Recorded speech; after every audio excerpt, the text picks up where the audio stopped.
পরিকল্পিত নগরায়নের মাধ্যমে পরিবেশ রক্ষা করতে হলে সকল মন্ত্রণালয় ও সংস্থাগুলোকে সমন্বিতভাবে কাজ করার আহ্বান জানিয়েছেন পরিবেশ উপদেষ্টা সৈয়দা রিজওয়ানা হাসান। সকালে বাংলাদেশ ইনস্টিটিউট অফ প্ল্যানার্স আয়োজিত নগর ও অঞ্চল পরিকল্পনা বিষয়ক চতুর্থ আন্তর্জাতিক সম্মেলনের উদ্বোধনী অনুষ্ঠানে পরিবেশ উপদেষ্টা এমন মন্তব্য করেন। তিনি বলেন, প্রকৃতির কথা না ভেবে মানুষের কর্মসংস্থান ও উন্নয়নের নামে বন পাহাড় উজাড় করে দেয়া হচ্ছে, কৃষি জমি নষ্ট করা হচ্ছে। পরিবেশ অধিদপ্তরের কাজ শুধু ছাড়পত্র দেয়া নয়। এ সময় তিনি আরও বলেন, সুন্দরবন এলাকায় শিল্প কারখানা স্থাপন আত্মঘাতী সিদ্ধান্ত। ইটভাটা ও আবাসনের জন্য কৃষি জমি নষ্ট করা কোনো অবস্থাতেই কাম্য নয়। এছাড়া রাজুকের কর্মকাণ্ডের বিকেন্দ্রীকরণের ওপরেও জোর দিয়েছেন পরিবেশ উপদেষ্টা। অনুষ্ঠানে গৃহায়ন ও গণপূর্ত উপদেষ্টা আদিলুর রহমান খানও বক্তব্য রাখেন।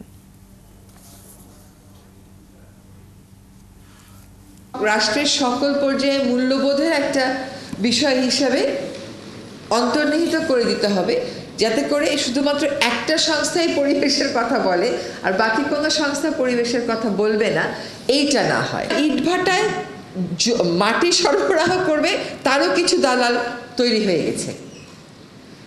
এইগুলো আসলে সামগ্রিকভাবে যদি আমাদের দর্শনে, মূল্যবোধে, মনস্তত্ত্বে আমরা পরিবর্তন আনতে না পারি, তাহলে আইন প্রয়োগটা সবসময় একটা চ্যালেঞ্জিং কাজ রয়ে যাবে।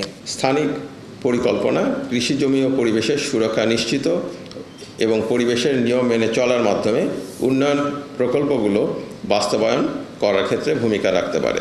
পরিবেশের ভারসাম্য রক্ষা করে জীববৈচিত্র্য বজায় রাখার ক্ষেত্রে এর সুযোগ রয়েছে। তাই জাতীয় স্থানিক পরিকল্পনা বাংলাদেশের এবং টেকসই ও অন্তর্ভুক্তিমূলক উন্নয়নের জন্য একটি রূপরেখা প্রণয়ন করবে বলে আমরা বিশ্বাস করি। আর এই ক্ষেত্রে কিন্তু কৃষি জমি সুরক্ষা আইন যেটা হচ্ছে, ওর মধ্যে কিন্তু এটা আমরা অন্তর্ভুক্ত করার সিদ্ধান্ত নিয়েছি।